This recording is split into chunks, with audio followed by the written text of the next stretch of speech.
Now that I'm back from my Whataburger lunch break, we can look at the dinosaur family tree. So we have dinosaurs, and as I said, we look at the two main groups of dinosaurs based on their hip bones. So we have the Saurischians here and the Ornithischians here. And what we're going to do in lecture is we're going to see how we have these different groups of dinosaurs. So for instance, in the Saurischians, we have the theropods and the sauropodomorphs. And then we'll look at each of the different groups in there. So dinosaurs, Saurischians, theropods, and then we'll look at the Ceratosaurus, Carnosaurus, Coelurosaurus, and Prosaurus. Okay, my cat's helping. And we'll look at the sauropodomorphs, and we'll see the prosauropods and sauropods. And then we'll look at the ornithischians and look at all the different groups and families that belong to those ornithischians. So in the next part of lecture, we're basically just going to go through the family tree and introduce these different dinosaurs. So let me get back up.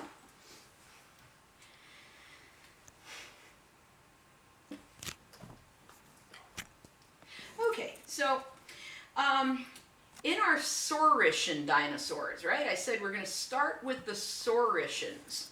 And these are going to be your lizard-hipped dinosaurs. And we have the theropods, which are mostly carnivores. And then we have the sauropodomorphs, which are herbivores. And I'm going to begin with the theropods. And the theropods are our earliest dinosaurs. And the first ones were these little bipedal dinosaurs like Eoraptor. This is Eoraptor. He kind of has some of your typical characteristics of a theropod, you know, nice bipedal legs. He's got his arms there. And he's just a little guy. I think he would make a nice pet. Right? That's the size of Eoraptor, one of our first, one of our earliest dinosaurs. Now, these guys become the dominant predators in the Jurassic to the Cretaceous. And being carnivores, your theropods are going to have nice teeth for eating meat, and they're going to have claws, and they tend to have larger, more complex brains than other dinosaurs. And this can be because they have to, you know, hunt dinosaurs. Some of these probably hunted in packs. They had to have kind of like plans of how they're going to hunt for their prey. So these guys tend to be a little bit more complex than some of the other ones. So within our theropod, we have the ceratosaurs, carnosaurs, and coelurosaurs. We're going to start with these ceratosaurs. These are some of our earliest theropods. They have hollow bones, very similar to birds. And they have a longer, curved, kind of S-shaped neck with them. And a great example of these, one of these dinosaurs is Coelophysis, which happens to be the state fossil of New Mexico. And so in the Triassic, one of the predators that you would be on the lookout for would be this guy, Coelophysis. There you can see its longer neck, it's got claws, it's bipedal, very typical theropods. And there you can see its size. This is another one I think I would like as a pet. It's not too overwhelming, and that's compared to a 6-foot person. And, you know, that's your Triassic predator there, Coelophysis. Now, your carnosaurs, this group of dinosaurs includes our large carnivores. And so they're going to have big eye sockets, they're going to have a long, narrow skull. That's like what we have here, right? Nice, long, narrow skull. Large femur to support its weight because these things are big and heavy. And a great example of one of these is Acrocanthosaurus. And this is what Acrocanthosaurus looks like. He's kind of like a T-Rex with arms that work. And I picked this guy as my example because Acrocanthosaurus fossils have been found in Texas.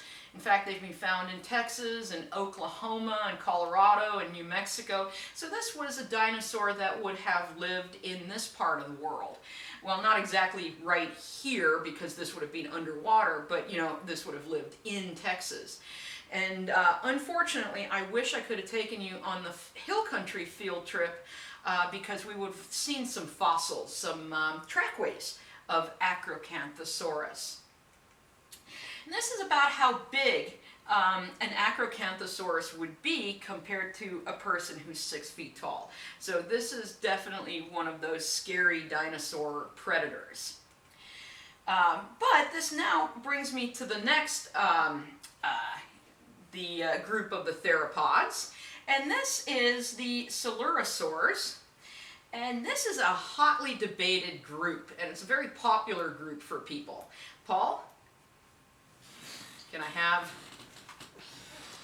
All right, lots of people like this group because of a movie. So this is Blue from Jurassic World, and this is supposed to be a velociraptor. And this hotly debated group of these dinosaurs, first of all, they usually do have well-developed arms. They have a hinge-like ankle, which would allow them to travel and run nice and fast. This does include modern birds. And the great example of one of these dinosaurs is Velociraptor. And I happen to like my Velociraptor here, but this is not what they really would have looked like. Although really cool for the movies, not exactly real. These guys would not have been scaly like this and stuff, but they did have this nice big claw on them. So let's see what Velociraptor actually would have looked like. Velociraptor does have the large claw there. It does have that hinged ankle for running, but you're going to notice it is covered with feathers. And you'll see it had feathers like down its arm and stuff. And I always, this is an artist's rendition of a velociraptor where you can see its tail when it's running, there its feathered arms. It had feathers all the way down its back. I always think it looks kind of like a roadrunner and sort of behaved like one too, running around being a predator. The movies, the Jurassic Park series of movies, also got the size of the velociraptor wrong. This is the size they should be compared to a 6-foot person. So these are actually kind of small. However, there are larger raptors that exist. For example, we have this little guy, the Deinonychus. And he's a bit bigger than your velociraptors, but still has all the classic characteristics of a raptor. And again, would have looked kind of like a roadrunner, except now we're getting bigger. But there's even a bigger and scarier raptor that exists out there. And it would have looked like this. Again, those feathers, I just love the feathers on its head. And that thing would have been prowling around in the Mesozoic and would be an important predator. And this guy is Utahraptor. And there you can see Utahraptor compared to a 6-foot person. And so to me, this is the scary one, right? Because imagine this thing that is over 6 feet tall, prowling around, trying to eat whatever it could, get its claws on, right? So anyway, those are the raptors. Now, in the group of the Saurosaurs, they actually end up evolving into the modern birds. So if you feel like seeing a dinosaur, well, look in your backyard and look at the grackles and blue jays and things running around out there. And those are, they're little dinosaurs, really, or at least the descendants of them. All right, let's look at the Sauropodomorph group. So now we are still in the Sauricians, but we're in a different group of Sauricians, the Sauropodomorphs. We're going to start with the Prosauropods. In the Prosauropods, the forelimbs, the front limbs, are shorter than the hind limbs. And these guys are kind of semi-quadrupedal. They could walk on 4 legs, but also on 2. And these guys live from the Triassic to the early Jurassic. And they're herbivores, but I wrote in here, but not really good ones. And we know this by the tooth and the stomach structure of these. They're not as good at grinding and processing the plant food as, say, other herbivores would be. But they are still herbivores and, you know, live for quite some time. These guys are pack animals. They hang out together.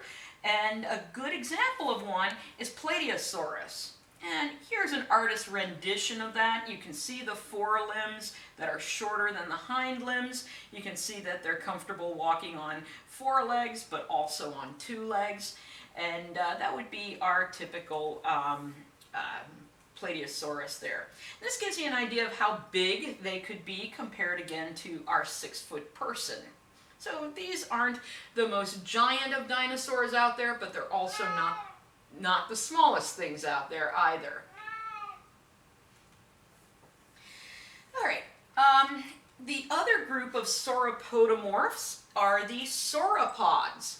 And these sauropods are the giant herbivores, those really huge herbivorous dinosaurs that we see. And these guys go from, or exist from the Jurassic to the end of the Cretaceous.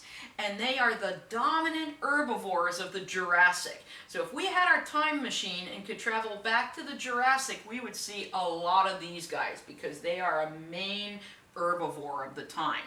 A good example of one of these is Diplodocus. Diplodocus looks like this. And it's got this big long tail and a big long neck right there. This thing is huge. In fact, there's our 6-foot person, and there we can see how big this dinosaur was. And these things would have been wandering all over the Jurassic landscape. So that's our Diplodocus. And it's thought they might have used their tail sometimes to basically whip predators that were coming after them. All right, so those were the SAURISCHIAN dinosaurs. Those were the ones that have the lizard-like hip. Now we're going to move into the ORNITHISCHIAN dinosaurs, the ones that have the bird-like hip. And isn't it interesting that birds actually descend? They evolved from the lizard-hipped dinosaurs, whereas the bird-hipped dinosaurs actually, well, they all go extinct.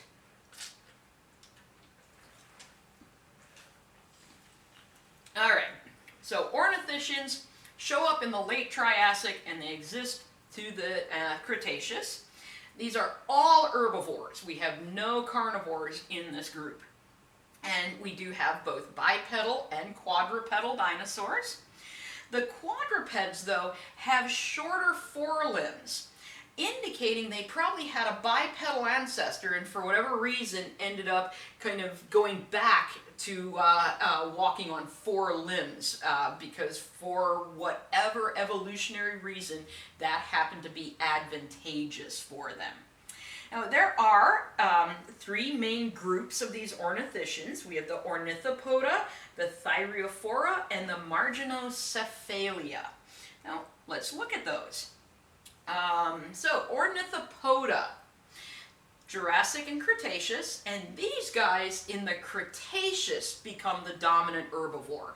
So in the Jurassic you would have seen lots of those, what were those? The sauropods like Diplodocus, but in the Cretaceous we start seeing more of these as the herbivores that are abundant. They're mostly bipedal. And when they've managed to excavate some areas, they can see that these guys laid eggs in nests, and they did care for their young, and they moved in herds. So let's look at some of our groups in Ornithopoda. We have the Heterodontosauridae. Okay, so where all these weird names come from? Again, we usually use Greek and Latin root words. Hetero refers to different, and donto refers to teeth. And this group of dinosaurs has 3 types of teeth, so it has different teeth. And Heterodontosauridae, a good example is Heterodontosaurus. And there you can see its skull. Notice it has these different types of teeth in there. And that's what this little guy would have looked like. And he was a little guy. There he is. So I guess he could be a pet, right? Now we also have Hypsilophodontidae.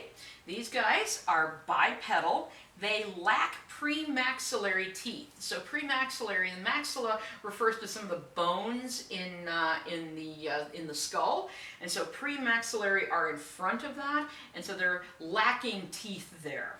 And in fact, there is some debate where they belong in the dinosaur family tree. We're not exactly sure. If we had the dinosaur family reunion, who they'd be hanging out with. But many paleontologists stick them here, so that's what I did. And a good example of this is Dryosaurus, and this is what Dryosaurus looked like. It's kind of a cute thing, and that's about how big he would be compared to a typical 6-foot person. Now, iguanodonts, most people are familiar with iguanodonts. These guys are from the Jurassic to the Cretaceous, and they have beaks with no teeth all the way in the front.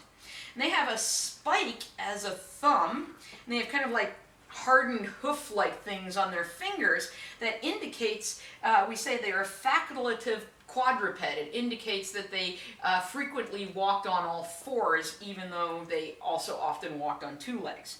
And a good example is iguanodon. And I like iguanodon. This is what iguanodon looks like. And there you can see it walking on 4 legs, but like I said, it would also walk on 2 legs. In fact, back when I was a kid and they drew what these dinosaurs looked like, they had them standing upright and they had them always like doing the thumbs up. It was really weird. So if you really feel like Googling that, look up old pictures of iguanodon, and it's like walking around doing the thumbs up all the time. But nowadays we think they look more like this as they moved around, and there you can get an idea of how big one of these iguanodons would be. Alright, we also, in the Ornithopoda group, have the hadrosaurs, or Hadrosauridae, if we want to be really technical about this. These guys exist from the middle to the end of the Cretaceous. So these guys are some of the last dinosaurs that we see in the Mesozoic. These are the duck-billed dinosaurs. They're able to eat coarse vegetation, so they can eat things like pine needles and stuff. They're very good at grinding that stuff up. Some of these guys had head crests, and I'm going to talk a little bit more about those in just a moment.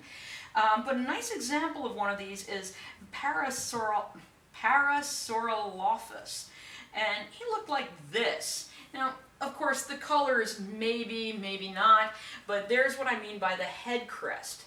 Now, back in the 1990s, some paleontologists, they took like CT scans of the head crest, and they looked at exactly the structure inside that head crest, and they figured out that the head crest would have had hollow areas that it looks like the dinosaur actually used that to vocalize. They could send air through the head crest and make noises, possibly to communicate with other members of its herd, or maybe other dinosaurs in the distance.